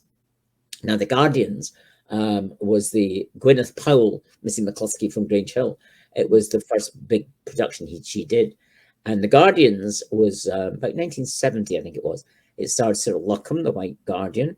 It was also got Richard Hartnell, the pretend First Doctor. And there was a scene in that I remember, where it's a dialogue, and it went on for about 10 minutes or something. But I find it fascinating. It was just a dialogue between two people, and it was fascinating just to watch it. You didn't have to have all these fancy special effects and all these stuff. There's a place for them.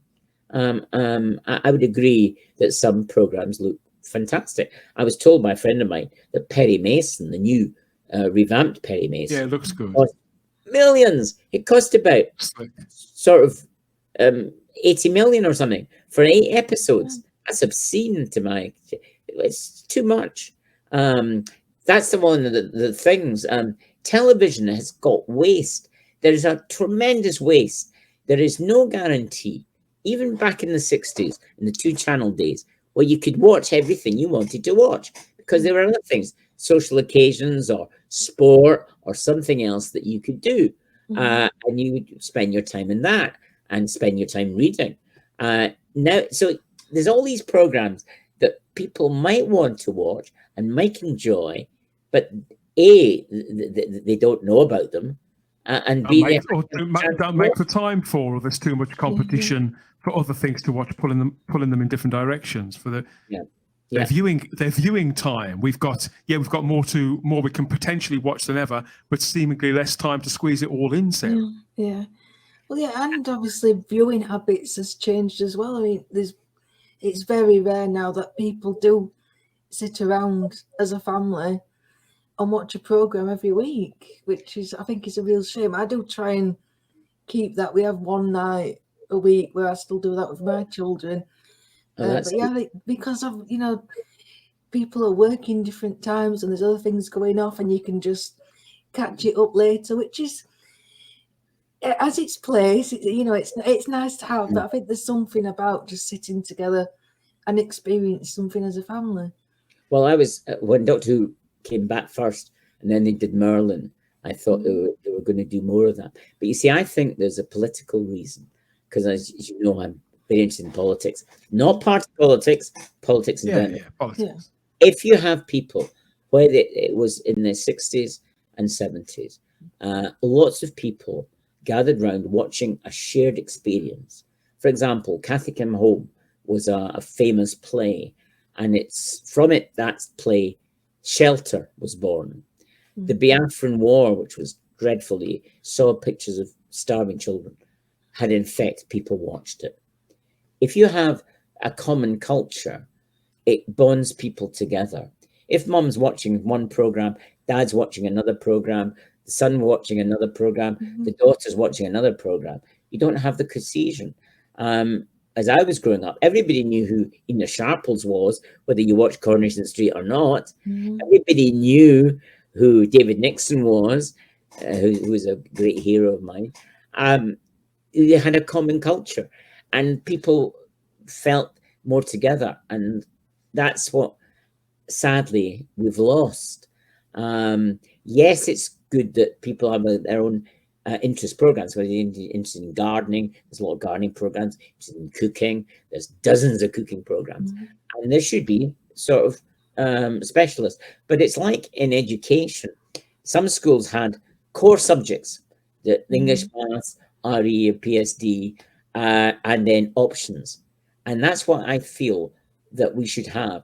We should have programs that everybody can watch, and then programs for special interest groups, and a combination of that, because television is a great way of bringing people together, and I think we've lost it, and I feel that that's very sad.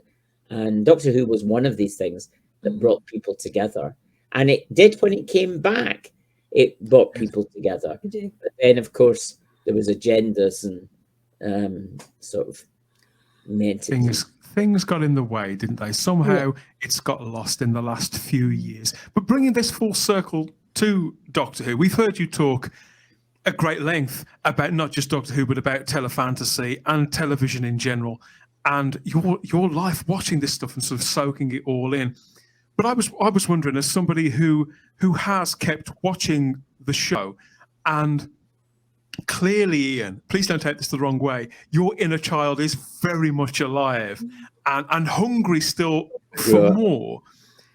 I know you've said that you love this vintage material, and the things that have come along since. Now you've carried on watching Doctor Who and another Telefantasy. You're very aware that the thing has grown, but to see Doctor Who be reissued, the 60s stuff that you saw as new, to see that reissued on Blu-ray, to see those missing episodes that you've also seen, to see them kind of brought back to life as best as we can, either through telesnaps or animation, to see all this happening and new audiences, younger fans latching onto it and it being enjoyed almost. It's kind of, I think it's at the point now where something which, when you were a boy, it could have been written off as the cheapest looking show and just a piece of ephemera that would have its time in the sun and then it would pass into history. That hasn't happened. The series continues to endure, even through catastrophes that we've recently seen to its entire intellectual property. Could you have predicted back then that Doctor Who would endure to the extent that it has? Even when you were on the convention scene in the 70s and the 80s, the fact that we're now in 2022, heading up to that 60th anniversary year, how do you feel about it all now? I would describe it as a modern mythology, but is that being over-romantic as well? No, I mean, when I used to do interviews for TARDIS, I did a regular interviews, and I used to send people sort of questions and a massive bit of paper so they could write the answers. The best one I've got was from John Wiles when he went into real detail about his time in Doctor Who. Did I think it would go on?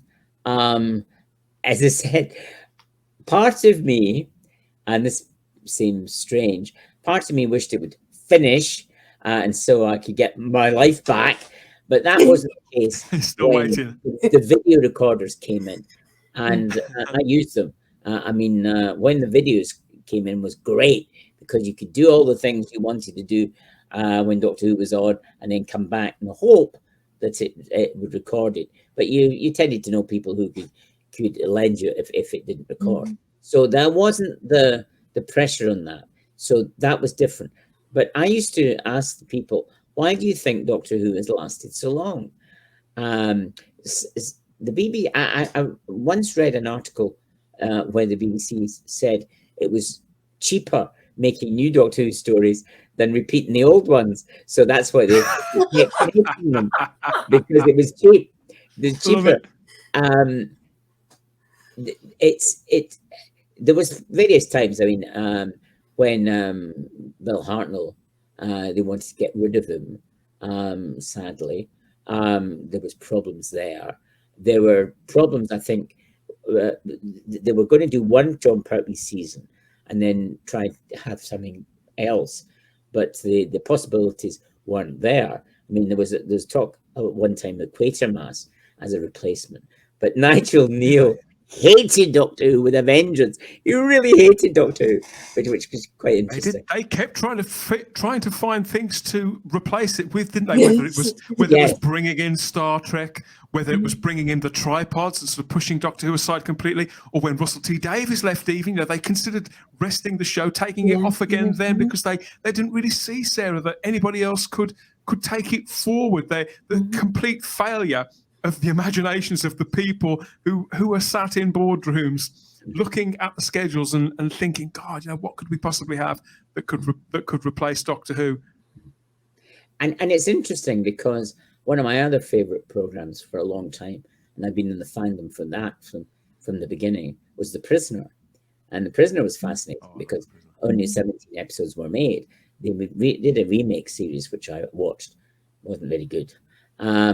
But there was a limited number of episodes. The Avengers came to an end with an ending episode. Adam Adamant sadly didn't.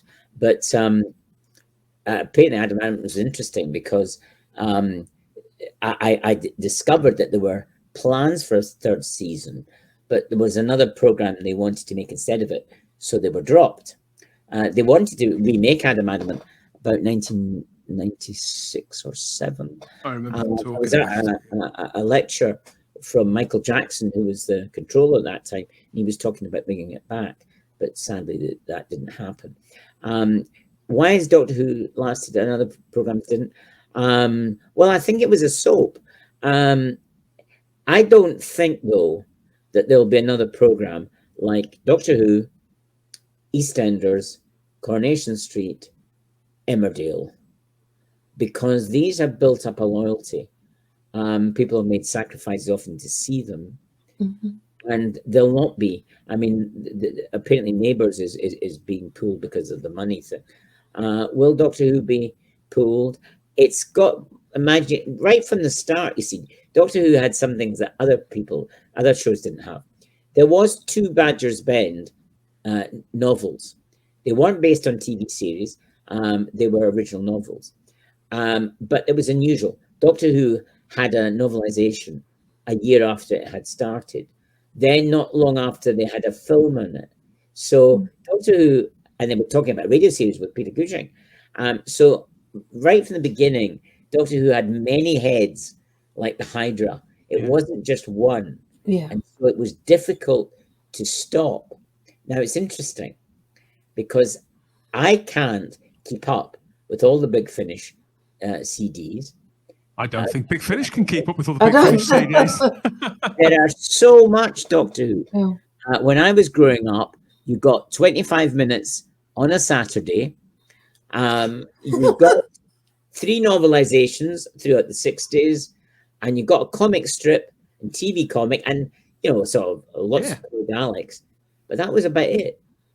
It's just so imbued in our consciousness, so imbued in our society, that it would be very, very difficult to come to an end, because they would create maybe films or different ways of doing it. I agree with Russell. The Who-niverse is vast. I mean, Big Finish really used it in a tremendous way.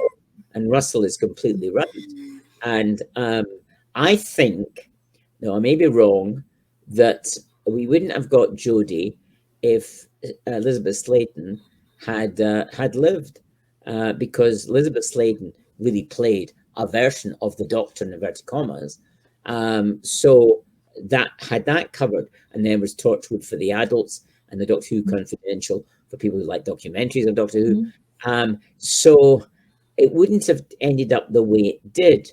And a lot of people, I mean, there's a lot of people who don't like me criticizing the Jodie Whittaker, but I think character-wise is important, because especially with fantasy television, if you don't have a level of reality, if it's become so ridiculous, it loses something. Particularly, the expression I hear a lot is internal logic, Ian. Yes, I would. Yeah, but I think recently with Doctor Who, there seems to have been a shift in focus where they seem to think that everybody wanted to be the Doctor. The viewer wanted to be the Doctor, whereas I always thought that we wanted to be the companion. We was the extra companion, like you were saying earlier. So if there was 1, 2, 3 people, you were that extra one, and you went on the journey with it. And I kind of think that's the mistake they made. I actually found it more difficult to connect with a female Doctor, because I don't want to see myself represented on screen. I want to be the companion. I want to go on an adventure, and I think that element of it has gotten lost along the way. Oh yeah, absolutely. I mean, the Doctor was an interesting. Now, I hope you don't dislike what I'm going to say. The Doctor was always, as I say, we talked about Dr. Smith similarities. Wasn't a very had sides to him that were not very pleasant, which in a female character is more difficult, I think, than in a male character.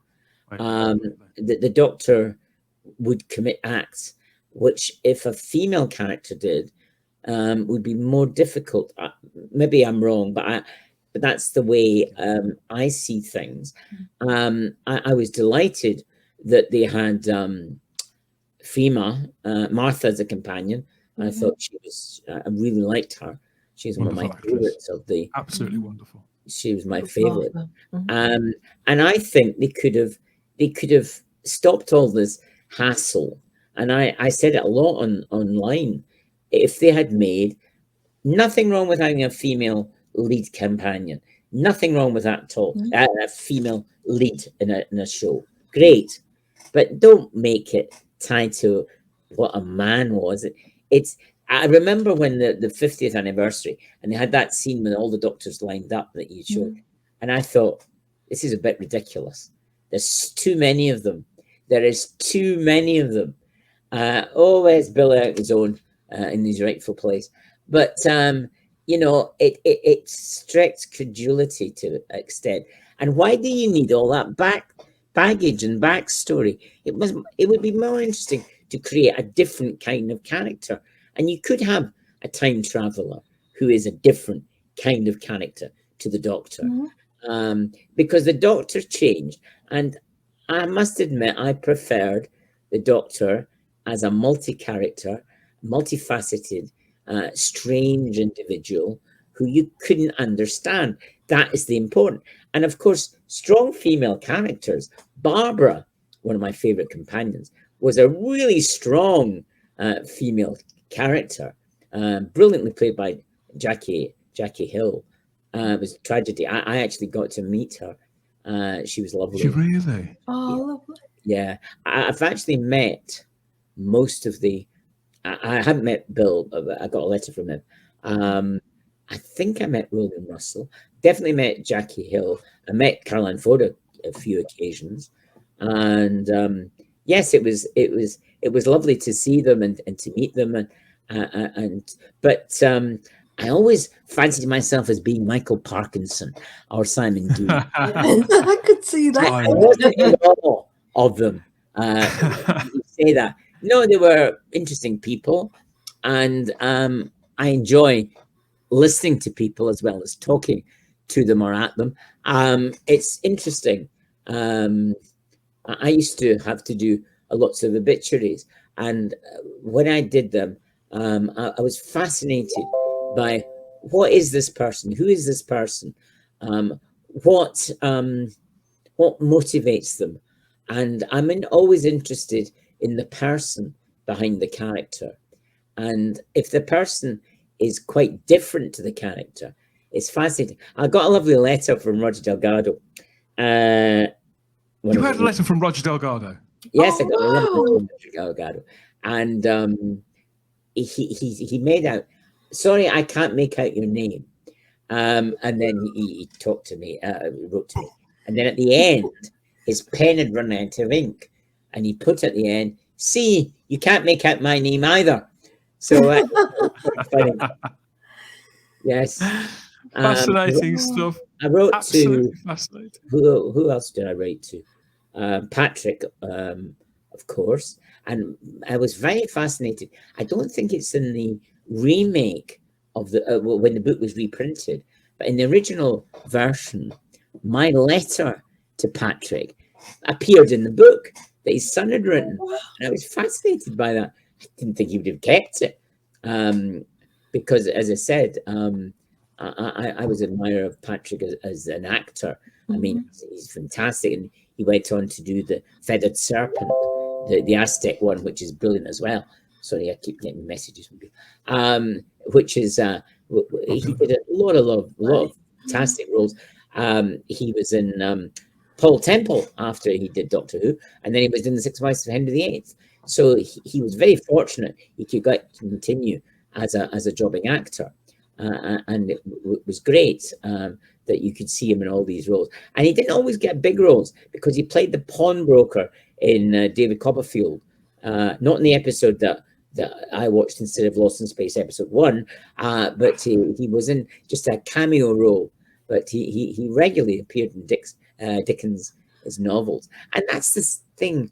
In the olden days, they had the Sunday Classic serial and the Doctor Who, and they were not made by the children's department because the children's department of the BBC was closed at that time. They had closed down, I think they had decided. So they were made by the drama department. So it was always, Doctor Who was always a drama series like everything else. It was a serial, drama, not serial, because it was plays, serial, and series.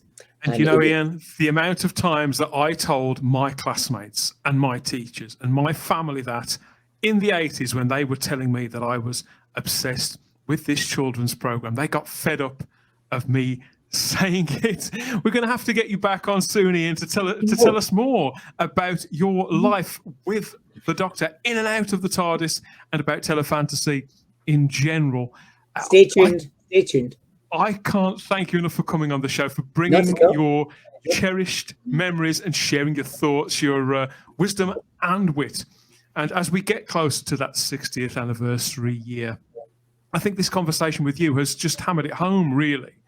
how every era of Doctor Who is somehow, it seems more alive than ever, Sarah, and no more the case, strangely, than those early black and white days. And that's due in no small part to the generosity and the spirit of community of people such as yourself, Ian. So thank you again for your time.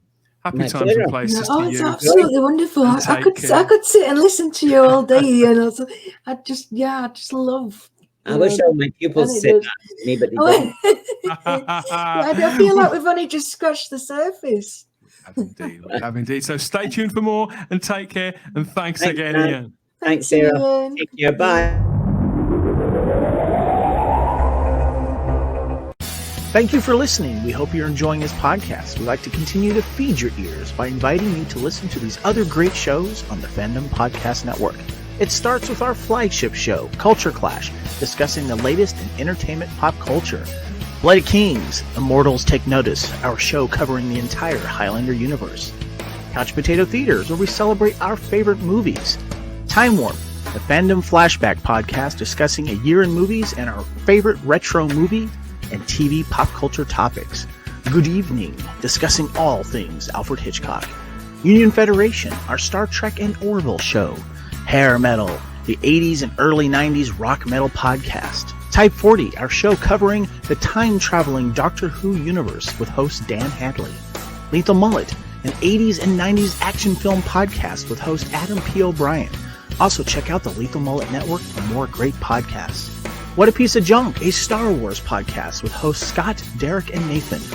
Making Treks, a Star Trek podcast, a deep dive into the final frontier with host Mark Newbold and Adam P. O'Brien.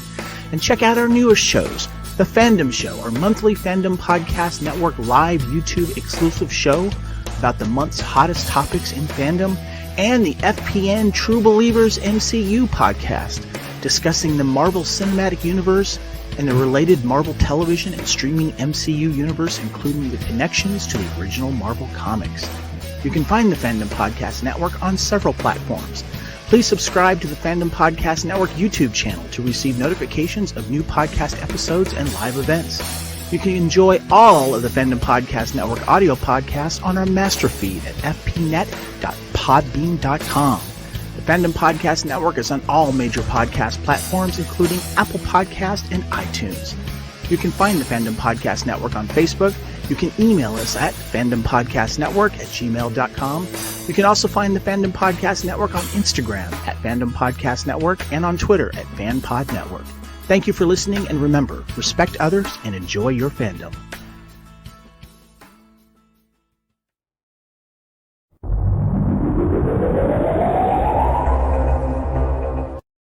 Yes, we've teased and tantalized you there, and we can even clothe you too. There's merch to match all of those shows, including Type 40. If you head over to the tpublic.com store, search for the Fandom Podcast Network, and you'll see the store full of all the team colors for all of the podcasts, on everything from t-shirts to phone cases and tapestries. Seeing is believing. Treat yourself, treat your other selves, and it all goes to support the Fandom Podcast Network into the bargain, so everybody wins. Oh, a big chat with a big character. He had such a lot to say, that Ian McLachlan, didn't he? What a brilliant guest. Yeah, fascinating guy, and a lot of those people that sort of go back to the beginning there are, they're fascinating people. I remember seeing Ian very, very well at conventions. That was where I sort of first encountered Ian. And so again, actually, this nicely ties in, because this goes back to anniversaries again, as everything seems to with Doctor Who. Because of course, as I've spoken about before, my very, very first convention experience was the 20th anniversary celebration at Longleat, and because as a result of going to that was where I first found out there even was a Doctor Who Appreciation Society. So straight away on the Monday morning, that was it. I got my mom to write a check or a postal order. Did you remember those? And sent it off. Yeah. To be able to join the Doctor Who Appreciation Society. And then literally, I can still remember now to this day, the joy of getting details back within weeks of having joined DWOS, to learn that the next big convention, Panopticon, was going to be in Birmingham, literally my hometown, down the road for me. It was just so exciting. And so that was my very, very first Doctor Who Appreciation Society convention, was in Birmingham, Panopticon in 1983. And I can't remember, to be honest, whether Ian was at that as one of the panel interviewers. But if not at that one, he certainly went to a lot of them. And in those days, from sort of the the early 80s, right the way through to sort of the late 80s, early 90s, I went to a lot of conventions, and very, very often Ian would be there as one of the interviewers of the guests. And so I remember, I've got very, very happy memories of those conventions. And so I remember Ian from those. Never spoke to him. I've never actually spoken to the guy. I'm sure he's a lovely bloke, but he was always great, a good character to see around conventions, and one of those familiar faces that made you feel, oh yeah, I am actually part of a bit of a family here. So it's a good feeling, I can so imagine him holding court, and I believe there is a ton of footage of him on YouTube at various events, interviewing people, interviewing Doctor Who luminaries, such as the people that he mentioned in the interview. Patrick Troughton, John Pertwee, Nick Courtney, you name them. He's interviewed pretty much everybody. Yeah. So maybe if we have a word and do a quick search, we might be able to find some of this stuff and get Ian back, because he is very keen to come back. I know, once he's had a rest and a chocolate biscuit, maybe, and a warm drink, get him pumped up again. But speaking to Ian, I feel has ticked a major box in line with what Type 40's been about over the last 100 episodes. And I understand that efforts are beginning to have all those missing episodes reconstructed in some way via Ian's brain patterns. So they're going to be extrapolated and then fired and remastered and all that kind of thing, if he can sit still for long enough, that is. They will be able to do it. We joke, but at one of these days they will actually be able to do that. But it's interesting, isn't it? Doctor Who, I think, is just one of those shows that is very informed by its heritage. And that was one of the things that actually I was always pleased about with the Russell T Davies years. That although they weren't tied, they weren't tethered to the past, but also they were respectful of the past, and they recognise it. Certain production teams that we won't go into haven't always been quite so respectful of the past in the same way. But I think the Doctor Who heritage is very, very important. And so to have somebody like Ian talking about not only seeing those early episodes, but then, as you say, interviewing personally people who are sadly no longer with us. Nowadays we have the likes of Toby Haydock or Matthew Sweet that are interviewing people, but bless them, there are people that they simply can't interview. And so it's great to have somebody like Ian who's got the background of the episodes, but also the background of talking to the people that made the show in what I think are the absolute golden glory days anyway. So total respect to Ian. I wish I was him. All that time in the trenches. It's made me want to go to conventions again, because it's been a long time since I've been to one. So maybe that would be something we can pop up. I know that you're, depending on when people are watching or listening to this, you've either just been to one or you're about to go to one, aren't you? So where are you going to be and when? Well, of course, this is the beauty of Doctor Who, isn't it? It doesn't matter whether it's in the past or the future, because it all works back. It's timey-wimey, isn't it? Yes, I will be going to Capital at Gatwick Airport in a few days' time, or a few days ago, depending, as you say, Dan, when you're actually listening or watching this podcast. So yeah, I'm looking forward to that. That will be my first convention, clearly, before COVID, and actually, I'm actually trying to think the last convention I went to. It's quite a while ago. I mean, we're literally talking years and years, probably 10 years, maybe more. Than that since I did a convention. I don't know why. It was one of those things. I loved conventions, but I just sort of got out of the habit of it. I think I probably thought, well, kind of seeing all the interviewees, all the guests that I want to see. But so I kind of been there and done it. Do I really need to do it again? And now I'm really getting a hankering now. That nostalgia starts to kick in. I've just thought, I remember the last one, it was the 2013, so 10 years ago, pretty much 9 years ago at Excel. That was the last convention I did. So I'm looking forward to it, or I will have enjoyed it, depending on when you. Well, we'll have to get you back in, and Neil as well, and you can tell us all about how it went, what happened, and whether those monsters, whether they got loose or not. Because I know that Neil, he keeps them on a short leash, doesn't he? But they're strong, some of them, aren't they? And Neil's only a little bloke. He is only a little bit. Yeah, he's brought me in as a minder. I mean, look, I'm even smaller than Neil, and so not much danger of me getting into fisticuffs. But yeah, I'm looking forward to it because I've been a great supporter of Neil Cole's Museum of Classic Sci-Fi literally since day one. A real champion for it. I just love the place, and so it's a real honour and a pleasure for me to go there with Neil Cole and just represent the museum. It's I'm honoured by that, to be honest. It's a good thing to do. So that's where we'll be. So yeah, we'll be there with our stand with various monsters on, all fighting for freedom. Absolutely. Just some of the nuggets of gold that are coming up for you on Type 40, a Doctor Who podcast, if you stick with us. But that is the old girl, that familiar sound bubbling and rumbling away, starting up and calling time on this 100th edition of Type 40, a Doctor Who podcast. But there's more on the way, I can promise you that. Look out for it all wherever you found this. It could have been on the dedicated home feed for Type 40 at type40.podbean.com.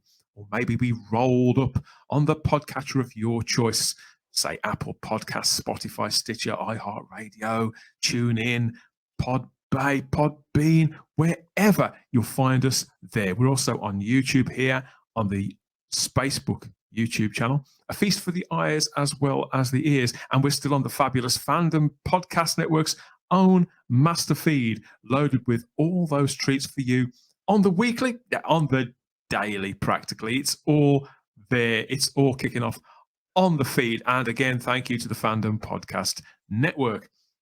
Maybe you'd like to have your say about all of this. Maybe you've got a question for us or even for Ian. Why not reach out to us through our social media, Instagram and Twitter at Type40 Doctor Who.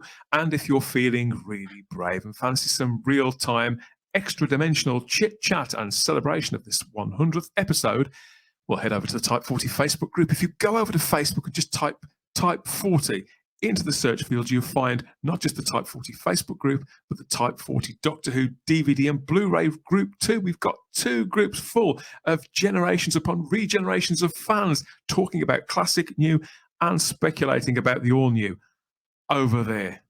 Simon, where can people catch up with you on social media? Remind them of the good stuff again.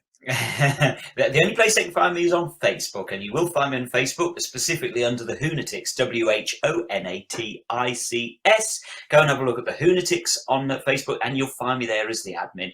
We go back to 1987, Dan, 1987. Yeah, before the days of Facebook, but we're still kicking around on Facebook. When the communards were number one. Indeed. Indeed.